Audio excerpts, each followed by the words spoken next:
Maybe what you really want to ask is, are you really real in light of today's new paradigms in quantum physics? You may only be there if I'm looking at you, but if I turn my back, you no longer exist. Yes, this is old brother Schruumkoff, finally back from Moldova and the Feast of Tabernacles there. I enjoyed my trip very much, but I was ready to come back home here to Vero Essene Yahad. I miss my friends on Hebrew Nation Radio, and I thought I would have a lot to say when I get back, but right now I'm a little bit confused as to whether what I'm thinking is real or just an illusion that comes from Morphic Resonance. And I wondered myself, do I even exist except when I look in mirror and see myself a whole man? Or do I, like in the multiverse hypothesis, do I exist all over the universe, all over the galaxy? Do I exist on some strange planet a billion light years away? And how many of me are there anyway? Sometimes I get confused. Today's theory of quantum physics and especially the idea of morphic resonance get me thinking real hard. I have to study these things because if I exist all over galaxy, if I exist in many different universes, then I should be doing something really fun someplace, like having a glass of wine, a piece of cheese, a little morsel of bread. And I wonder if there are infinite numbers of me all around universe. Did I get in trouble with Clint Eastwood in all of these, or just this one? And then I look away from mirror and realize that there is no controlling organ in my brain, and all those uncontrolled processes going on in my brain now telling me I am only an illusion. Woe is me. I am so confused about this thing.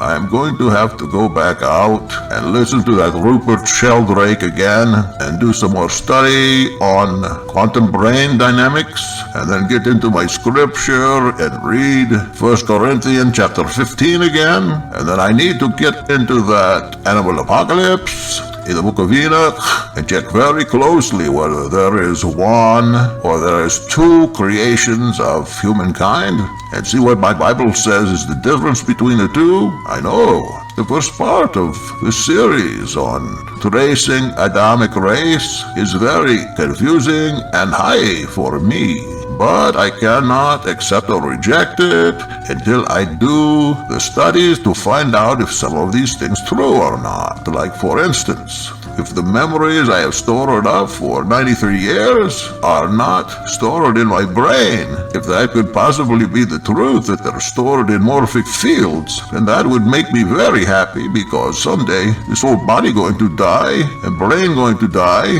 and I lose everything.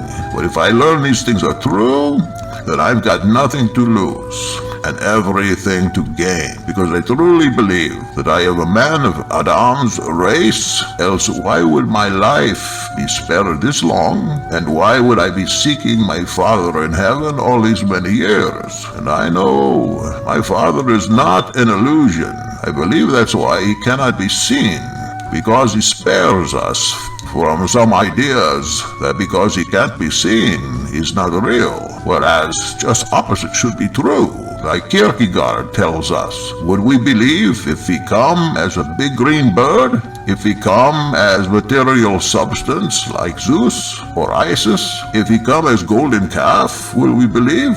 No, he's far above such things as that. And as far as morphic resonance and the Adamic race and the two creations in Genesis, he is the author and founder of all things. And if he's that, and if he loved me like he said, and he stayed in my life all these years, then it's only a matter of understanding, not one of crucial knowledge that would preserve my justification and salvation. So I'm going to listen some more here, and as soon as I can, I'm going to look up these references and catch up with scientific knowledge, physics, and some of these theories that seem okay, and I'm going to put them before him, because he says, study, show yourself approved, and that's what we are here to do at Vero Essene Yahad. This is supposed to be a think tank, And my friend, I am thinking, and I am thinking about you. Welcome to Jackson Snyder Present. If that is, you are really, really real. And I've got to say that it's really good to have you back, Brother Schruumkoff. And I've got to ask you to get a hold of Lee so you can get all your luggage out of my car. So I got places to go and things to do. This is the second program in a series on tracing the Adamic race to your doorstep. If you missed the first part, I don't know if you're going to get into the second part or not, but each one of these is essential to get the whole idea here. Some of it sounds pretty crazy, but what we're trying to do is follow science a little bit, because very quickly science and scripture is coming together. Brother Snyder, you made a subject-verb error in that last little bit you said.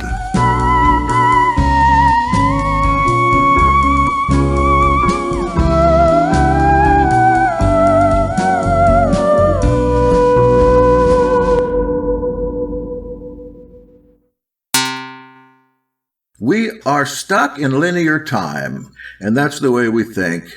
But suffice to say, what his idea here is that all things and all people with these morphic fields out in this great resonance of space-time, there's a sharing going on. And what this leads to, for me as a theologian, is that there is a ingathering time, whether it be in the flesh or not in the flesh, whereas remorphed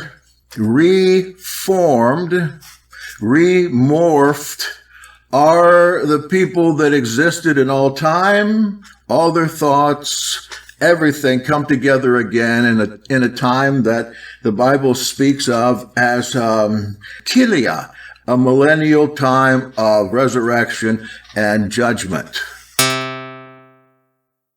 I believe the best explanation of morphic fields and morphic resonance comes from the physicist Rupert Sheldrake. This is a very important concept to understand because it is the uniting point between spirituality and physics, science, and religion. And so he explains it in very easy to understand terms and examples, and we'll just listen to 20 minutes of it. He'll define everything in that 20 minutes, and you'll enjoy listening to it, I'm sure. So Rupert Sheldrake, physicist.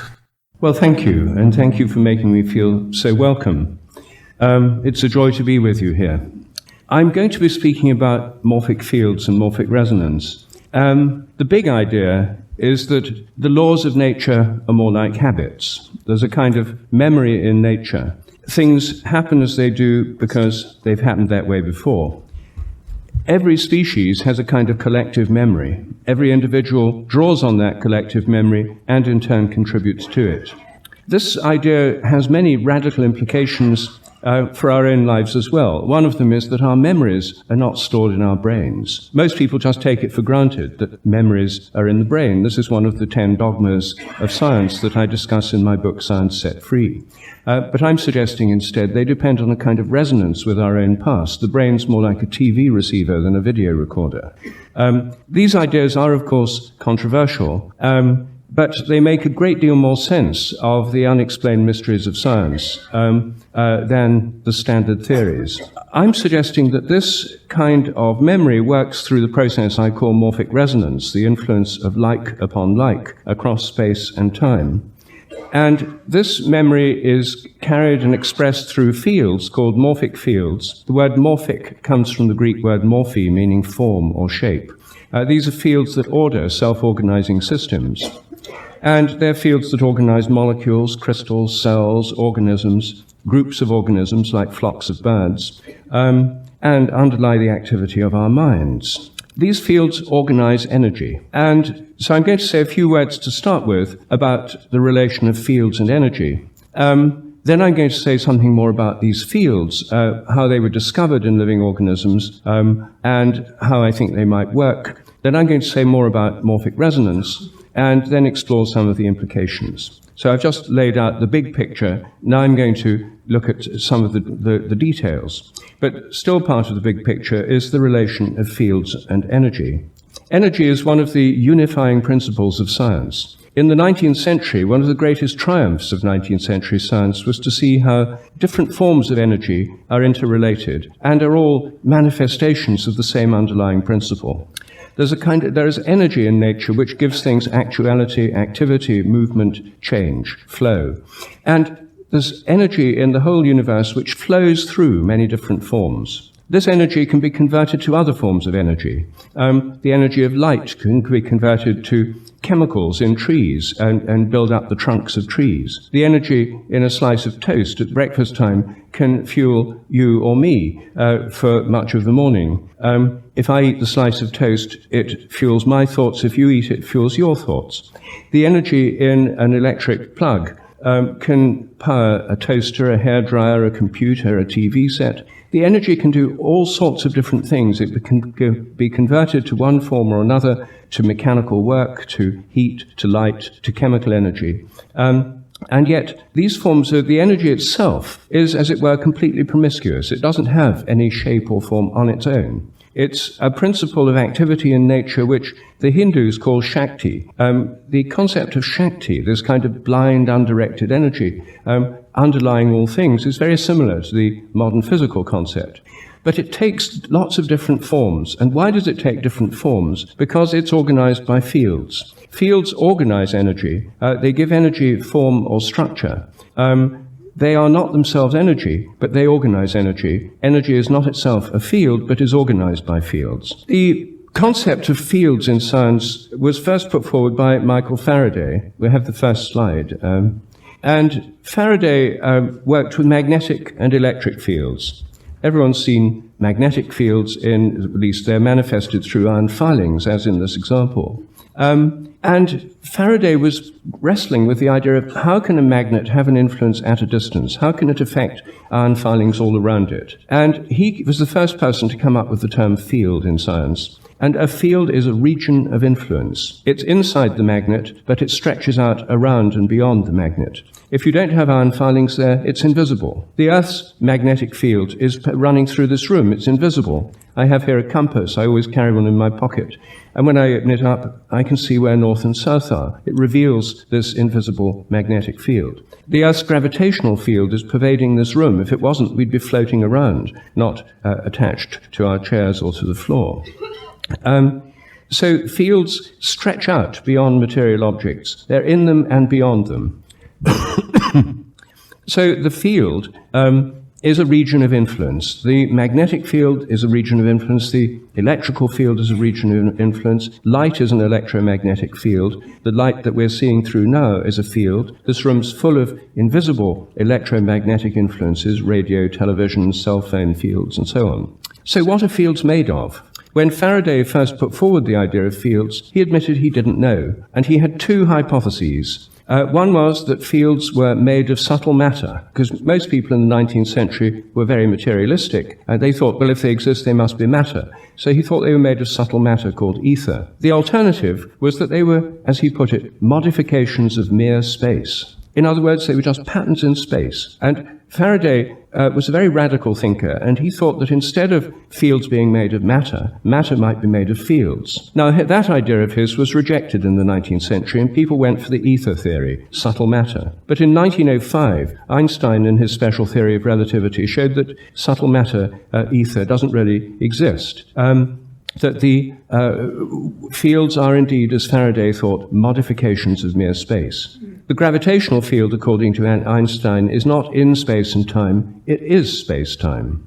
So the gravitational field of the universe contains everything in the universe and gives shape, structure, and order to it all. But what's it made of? Again, it's made of space-time. And existing theories in physics, unifying theories like superstring theory and M theory, attempt to explain the fields of nature, which now include the quantum matter fields, the fields of electrons, protons, neutrons, and so forth, in terms of an original field of the universe at the beginning of the Big Bang with 10 dimensions or 11 dimensions. And so if we explain these fields of nature, they're explained in terms of a more fundamental field. It's fields all the way down.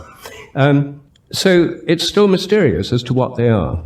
Now, the reason this is relevant to our discussion is that there's another kind of field, or a whole other set of fields, what I call morphic fields in nature, that were first proposed in living organisms in the 19th century. In the 1920s. This is part of a general transformation of science, which the philosopher of science, Sir Karl Popper, described by saying, through modern physics, materialism has transcended itself. Materialism is the doctrine that everything is ultimately matter, even consciousness. And it's still the dominant worldview of science, and it's that worldview which I critique in my book Science Set Free, because I think it's time for science to move on from materialism. But it already has, in the sense that matter is no longer the fundamental explanatory principle. People used to think atoms and other particles of matter were solid, enduring stuff. But quantum physics has revealed that they're not. Matter is a process, not a thing. Electrons are waves of activity. They're energy bound within fields, in this case electron fields, which are one kind of quantum matter field. So it's fields and energy. In the 1920s, developmental biologists, several different developmental biologists, proposed that living organisms are shaped by form-shaping fields called morphogenetic fields. Morphogenesis means the coming into being of form, morphe, form, genesis, coming into being. So morphogenetic fields are fields that underlie the coming into being of form. Why do we need a concept like this? Well, we need it because to explain the way that embryos grow or plants grow from seeds, we have to explain how new forms appear in nature. The form isn't all there inside the seed. The egg has very little structure. I mean, it's a complicated cell, but it doesn't contain a miniature version of a tree or of a frog or whatever. As organisms develop, more form comes from less. Nowadays, people often naively think this is just explained by genes. Well, it isn't. As Bruce Lipton clearly explained in his talk, genes code for the primary structure of proteins. They code for the sequence of amino acids in protein molecules. They're not programs, they're not blueprints, they're not plans for the whole organism. They enable the organism to make the right proteins. Your arm and your leg contain the same proteins and the same types of cell, and yet they have different shapes. Buildings in a city like this contain the same kinds of materials, concrete, reinforcing rods, and so forth. Timber, and other building materials, yet they have different shapes. It's not just the materials that determine the shape. Something else determines the shape. The shape of a building, as we all know, is determined by the architectural plan. Now that plan, although it can be written on a bit of paper, is not in itself part of the material constituents of the building. If you demolish a building, the total amount of matter remains the same if you collect all the dust, but the plan disappears. If you grind up an animal or plant, as biochemists and molecular biologists do on a regular basis, you destroy the structure and form, and you're left with the kind of rubble, as it were, the molecules, which is what they study and work on. But however much you analyze these molecules, you'll never reveal the form of the organism. That's destroyed in the process of isolating the molecules. So what is it that gives an arm and a leg a different shape? What is it that gives organisms their form? Well, there's something a bit like an architect's plan underlying them, and that is what the morphogenetic field is. It's like an invisible mold, shaping, influence, or form underlying the structure of the organism. That was the idea in the 1920s, because some concept like this is needed to explain how organisms form. Another advantage of the morphogenetic field concept was that fields are inherently holistic, and so are living organisms. You can't have a bit of a field. If you cut a magnet into two bits, you don't get one bit with the North Pole and the other bit with the South Pole. You get two smaller magnets, each with a North and a South Pole. You can't get a slice of the Earth's gravitational field. You either have the whole gravitational field or you don't have one. Fields are inherently holistic. And the morphogenetic fields of organisms are inherently holistic too. If you cut a willow tree into small bits, each cutting can grow into a whole new tree. Each cutting contains the full potential for shoots and roots. If you cut a flatworm into small pieces, each part of the flatworm can regenerate into a new flatworm. And this inherent property of fields underlies their holistic organizing capacities. They also enable organisms to heal after disease. And the self-healing capacity of organisms is inherent in everything, in plants, in animals, and in us. Organisms were healing themselves through the self-healing capacities of their fields long before humans evolved. And humans were healing themselves, just like other animals, long before the invention of doctors and medical systems, and even energy medicine. The healing capacities are inherent in living things, and many healing systems work by unleashing or disinhibiting those inherent healing capacities that we all have within us. One reason for thinking that morphogenetic fields shape organisms, not just genes, is that single cells have quite complicated forms. If development was just a matter of switching on or off genes, which is what many molecular biologists think, then in a single cell, which has a nucleus and just one lot of genes, it would be hard to see how you could get any pattern or structure in an individual cell. And yet individual cells have very complicated structures. In this slide, we see the structure of Regularians. These are single-celled organisms that live in the sea, and they have shells made of silica. These are different species, and as you see, they have extraordinarily complicated shapes. If it was just a matter of switching on genes in the nucleus of these single-celled organisms, how on earth could just making a particular protein or set of proteins result in all these different forms in different species? Here are some images of Regularians from the 19th century from Ernst Haeckel, who produced these beautiful images of animals and plants. These are pollen grains from different species.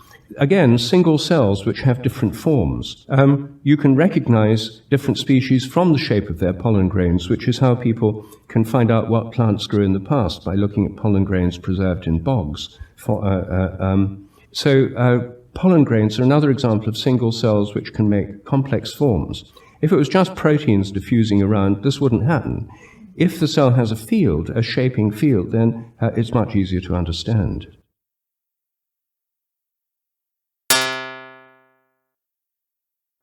Can you see the juxtaposition of science and spirituality in those words? Certainly the idea of space-time holding fields that keep our morphology, our memories, our heartfelt sentiments, our shape. Now, such would be a perfect device to bring forth a general resurrection of all flesh that has ever lived, of all that ever had the possibility of living. And not only that, but morphology extends to animals as well, and to all sorts of things. In fact, everything. And thus we move from a materialistic view of life and spirituality into a new realm of possibilities, multiverses, and eternities.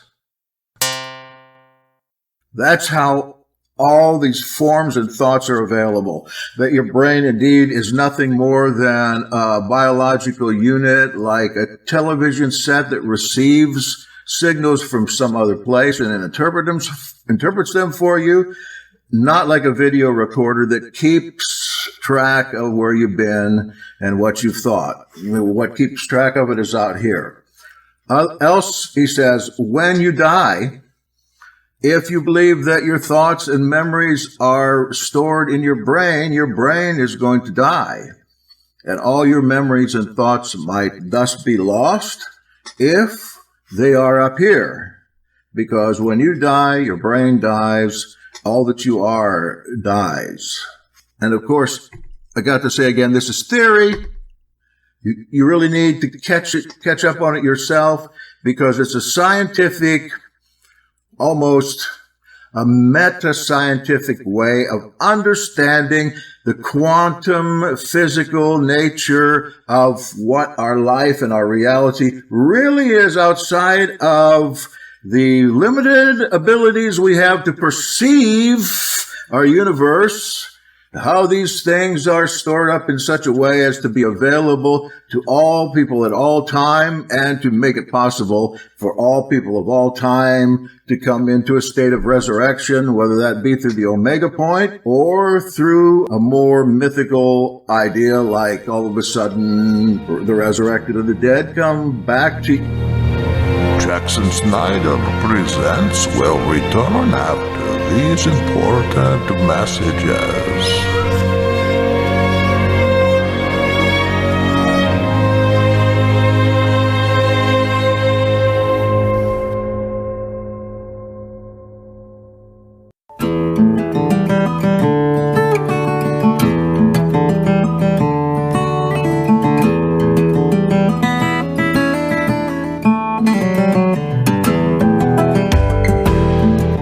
Snyder Presents has returned just as we promised.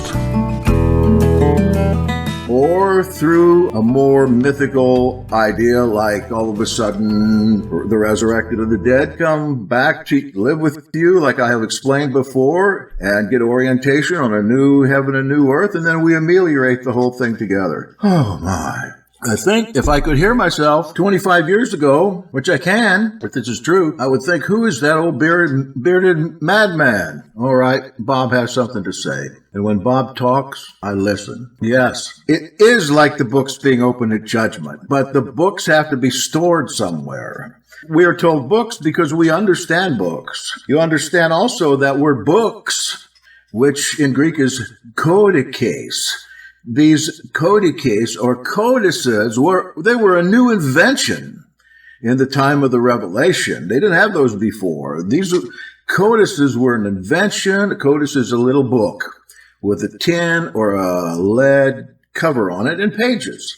They were small. They were cheap. That is how, with the use of the Greek language, the gospel got around the world so fast. So when he talks about the books being opened, he's talking about a new invention for disseminating or broadcasting information, not unlike a new dimension that we had about 20 years ago with the greater perfecting of wireless technology. Why did these writers write in Greek? So the message could get out all over the world.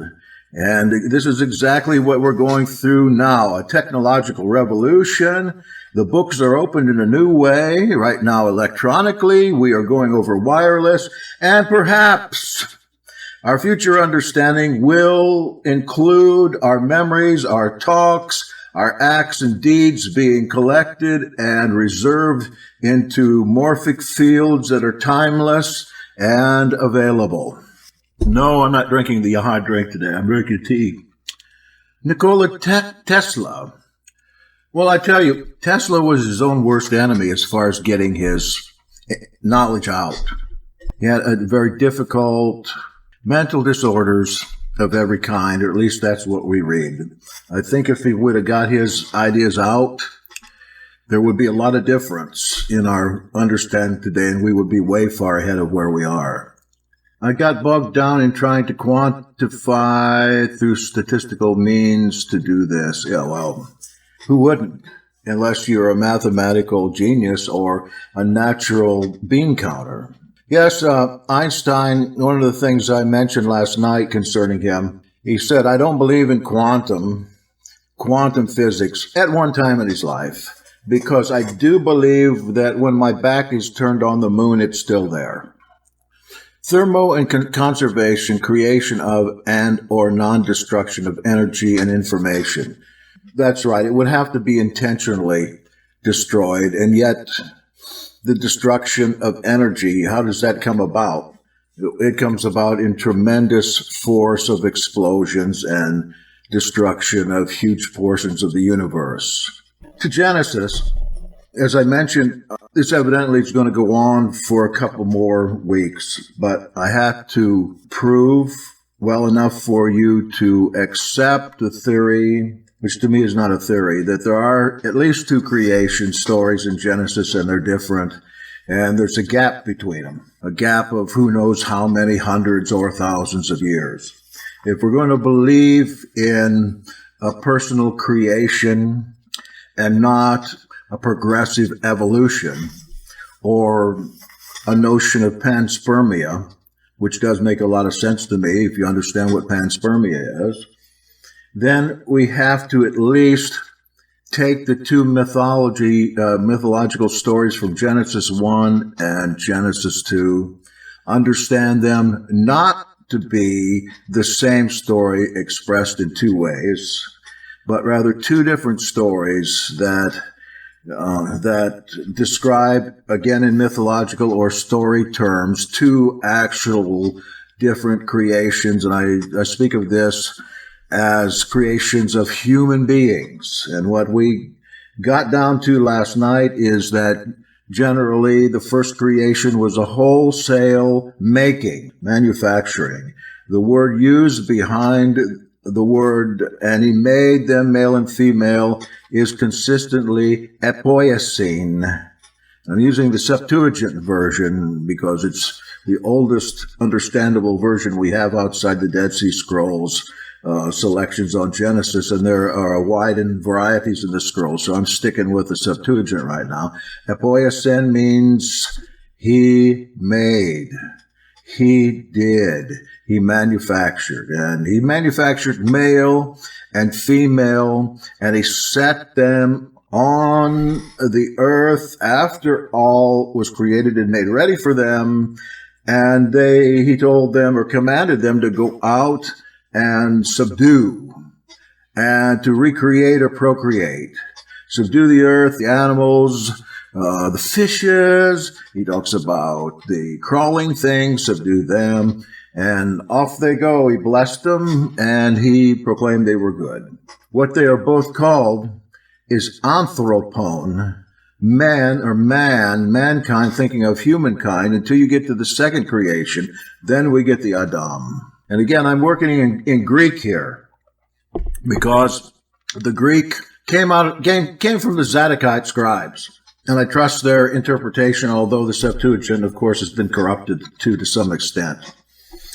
The second creation of humankind we have, yes, the Septuagint version dates to 250 BC. 250 BC. So I'm going back 250 years before Messiah to get the words that are written behind. Okay, thank you.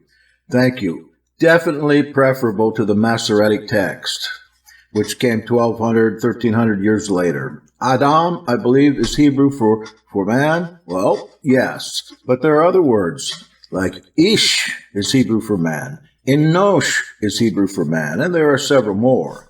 The Greek is more specific, and remember, we get the Septuagint because the scholars of the Zadokites translated it for Ptolemy, the king of Egypt, to put into the great library there at Alexandria. The only thing older than that we have are possibly the Genesis or Bereshith from the Dead Sea Scrolls. It may be older, it may not. But the Dead Sea Scrolls is more in correspondence with the Greek Septuagint than it is with the Hebrew of the Masoretic text. So for validity or for high readability and accuracy, I'm going to choose the Septuagint at this point until something better comes along. And besides that, I'm trained more in Greek than I am in Hebrew. Yes, the archetype. Absolutely. Because what does Adam mean? It means dust. It means earth. That's the primary meaning of it. Secondary meaning is man. Primary word that describes man in Hebrew is Ish or Enosh in Aramaic. Is the Septuagint not corrupted? Septuagint is corrupted. Yes. They're all corrupted. And Deuteronomy, the Deuteronomy of the Dead Sea Scrolls and the Deuteronomy of the Septuagint are very close, as our expert would tell you. Brother Carlson, whose theology is really screwed up, but his scribal abilities are impeccable. You can quote me on that. He will choose the Septuagint first. He'll choose the Bereshith of the Dead Sea Scrolls or the Devarim or the Temple Scroll second, and the Masoretic text is far third. The Masoretic text is the one that is so duplicitously translated in your Bible as Deuteronomy. That's why it's called Deutero duplicitous.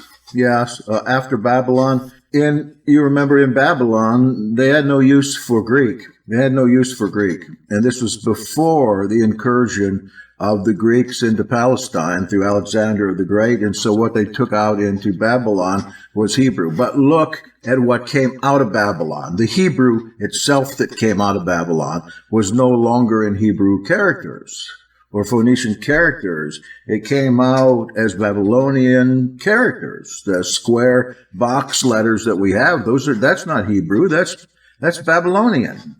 You have to go back to the Phoenician or the Paleo-Hebrew in order to get to what the Hebrew letters look like. Yeah, this is a rabbit trail.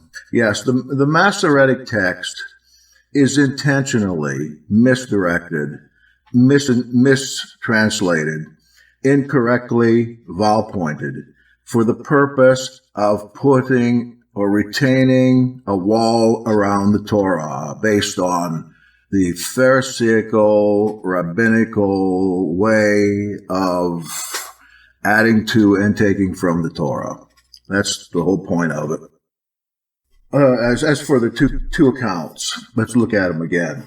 Anybody that reads these without the jaded eye of a religious training are going to see that the two accounts, one in Genesis 1 and the second in Genesis 2 and following, are entirely contradictory.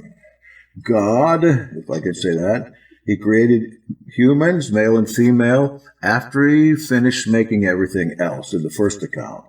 In the second account, Elohim made one man, setting him apart as Adam, which means dust.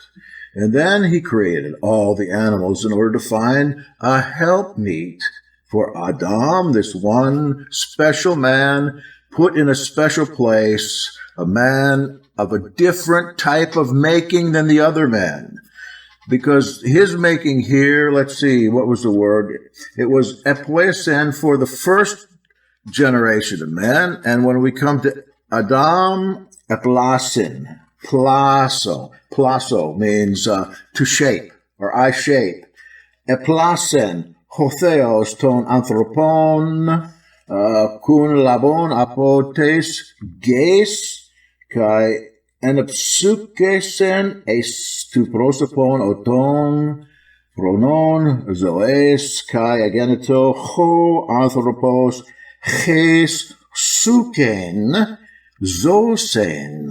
All right, it says that, and Elohim, Theos, shaped a plasen, the man, ton anthropon, dust-taking, kun labon, from the earth, apotes ges, or better, not from the earth, but from the land. Ges is land. Kai enapsuksen, he breathed. Suse is a derivative of suke, spirit, or breath, or wind. He breathed es to prosopon aton, into his face. Elohim breathed into his face the noen zoen, the breath of zoes, of life. And ageneto became, here's a word that has to do with progeny, for birthing or for creating something out of something, or a gynecological creating. That is ageneto, genesis, a coming to be. Genesis means to come to be.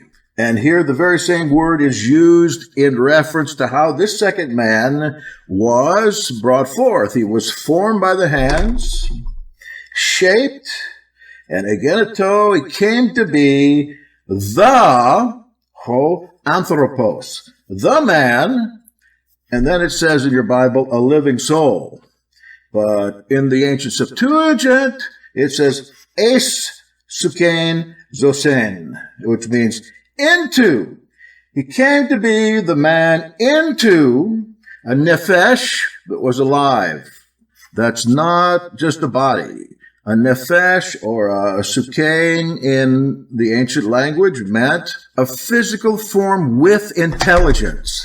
It was not a threefold trichotomy at that time, or in Hebrew ideas, it's dual. You have the nefesh, which is the entirety of the person, with the exception of the ruach, which is breathed in. The spirit was not breathed in these other ones.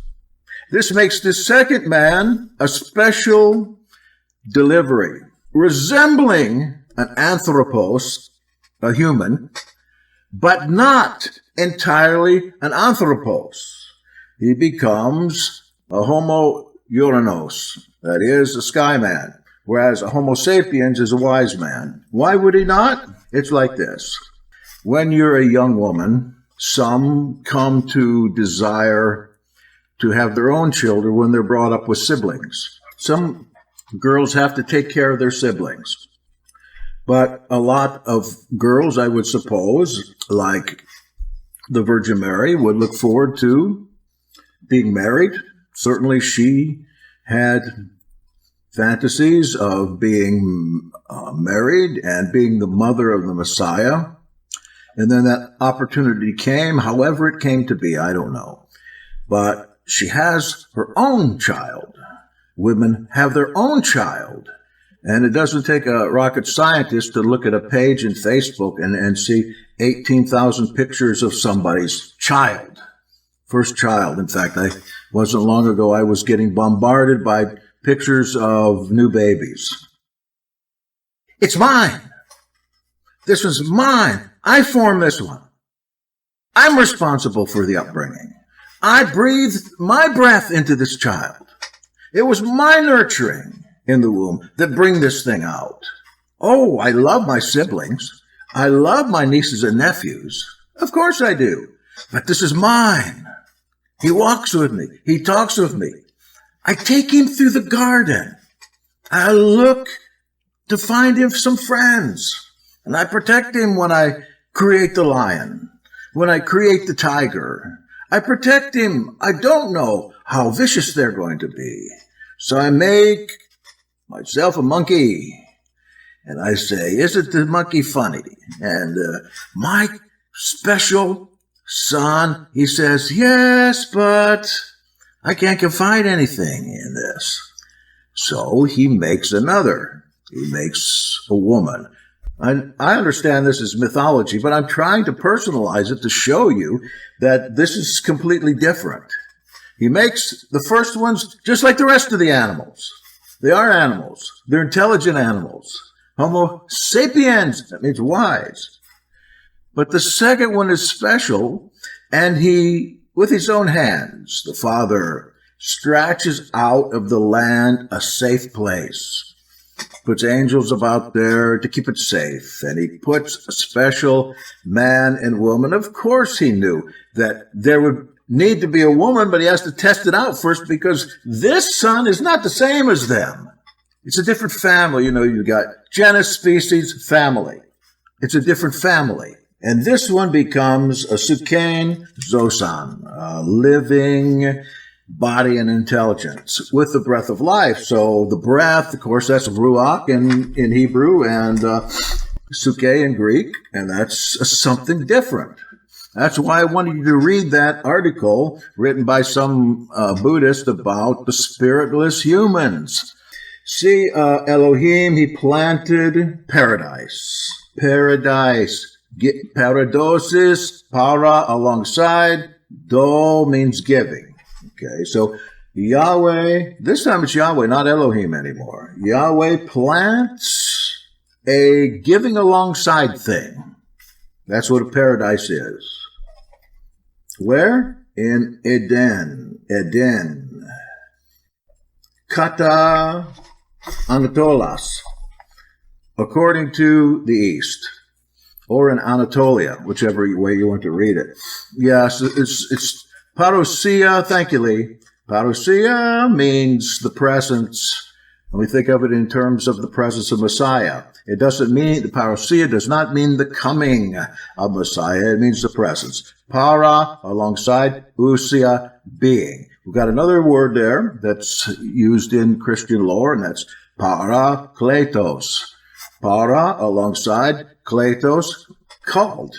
And here we have deson, which the word deson, the root is do, which means give. We get the word in English donate. You can donate to Vero Yahad if you want to, because we broke. But I'm not asking an offering here. I'm just giving you an example. Paradise in Eden, according to the East, and he put there ton anthropon, the man. Before it was just man, without the definite article. Well, I think that the second was the spiritual one because he breathed the Ruach into him. The first ones were not spiritual. I'm going to go farther with this when we get into Enoch. Yeah, well, that's great that you are. And the Colburn Bible has accounts that explain two creation. I would like to know what that is because I have no idea. I never heard of it. Here he has the man whom eplase, he shaped. This is in distinction of the first man that he sent out to procreate and subdue the earth. Here we have a specific passage that he says he put this man in this paradosis, who the man ton anthropon chon whom eplase, he shaped, and caused to rise up Hotheos Elohim, the Elohim, yet from the earth every beautiful tree to the side, epi, ectes, ges, pan, eulon, hagion, es, orasin. Every tree beautiful to the sight, kai kalones, brosin. Every tree that was good for brosin is not the word for food, but here it's translated fruit. Brosin means munching. Every plant or tree that's beautiful and good for munching. It gives you an idea that some of them were good for smoking, because if he'd been smoking, then he'd be munching. Why didn't they use phagosine, which means food? And the tree of life, the eulon es zoes, the tree of life, and meso tu paradeosu, kai tu eulon hu edene noston kalu kai poneru. Okay. And the tree, the one to know, knowing good and evil. All right, that's all the farther we have to go there. And that's all the time we have. It's time. So I hope you've been blessed in hearing, and I hope I've been able to convince you about the two creations and two different types of humanoids. And if not, I'll try at you again next time. So long, and Yahweh be with you. I'm afraid our time's up today, my friends, with Jackson Snyder Presents, but we'll follow this on in the next show because I know we're all desperate to hear about sedition, bloody murder, retribution, and other acts of saving grace. My friends and I have everything we need, and where I am is good enough for me. I said where I am is good enough for me.